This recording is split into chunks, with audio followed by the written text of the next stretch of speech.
Review of my baby Telugu డబ్బుడు movie. ఈ సినిమాని Friday తమిళ్లో డిఎన్ఏ పేరుతో రిలీజ్ చేశారు. మరి ఏమైందో తెలియదు కానీ నెక్స్ట్ డేనే తెలుగులో జియో హాట్‌స్టార్‌లో స్ట్రీమింగ్‌కి తెచ్చారు. మరి సినిమా ఎలా ఉంది? సినిమా చూసాక నాకెలా అనిపించిందో నా ఒపీనియన్ ఈ వీడియోలో చెప్తాను. సినిమా ప్లాట్ విషయానికొస్తే ఈ సినిమా జోనర్ వచ్చేసి మెడికల్ క్రైమ్ గురించి ఉంటుంది. హాస్పిటల్‌లో అప్పుడే పుట్టిన పిల్లల్ని మిస్ అవ్వడం, వాళ్ళని ఎలా పట్టుకున్నారు అనే దాని గురించే సినిమా ఉంటుంది. ఇక సినిమా విషయానికొస్తే నాకైతే యావరేజ్ అనిపించింది. కొంతవరకు సినిమా చాలా బాగుంది. కొంతవరకు డ్రాగ్ చేసిన ఫీలింగ్ వచ్చింది. సినిమాలో ఓ మంచి పాయింట్‌ని తీసుకున్నారు. చాలా వరకు మంచిగానే తీశారు కానీ, అనవసరమైన యాక్షన్ ఎపిసోడ్స్ పెట్టి, సెకండ్ హాఫ్‌ని కొంచెం డ్రాగ్ చేసిన ఫీలింగ్ వచ్చింది. సినిమా స్టార్టింగ్ హీరో ప్రాబ్లమ్ చూపిస్తూ, అక్కడ వచ్చే ఇంట్రో సాంగ్, అతని లైఫ్‌ని చూపించే సీన్స్‌ని కొంచెం షార్ట్ చేయాల్సింది. ఎప్పుడైతే మెయిన్ స్టోరీ స్టార్ట్ అవుతుందో, ఇక అప్పటి నుంచి ఇంట్రెస్టింగ్‌గా, ఎంగేజింగ్‌గా వెళ్తుంటుంది మూవీ. మళ్ళీ సెకండ్ హాఫ్‌లో యాక్షన్ సీన్స్ కోసమే సెట్ చేసిన కొన్ని సీన్స్ వల్ల సినిమా ఫ్లో దెబ్బతిందేమో అనిపిస్తుంది.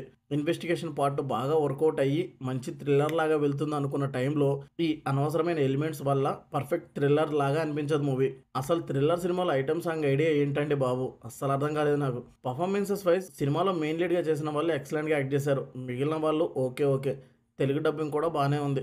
ఫైనల్‌గా ఈ సినిమాని ఒకసారి ట్రై చేయొచ్చు. ఖాళీ ఉంటే ఒకసారి ట్రై చేయండి. సినిమాలో ఎలాంటి అడల్ట్ సీన్స్ లేవు. ఫ్యామిలీతో హ్యాపీగా చూసేయొచ్చు.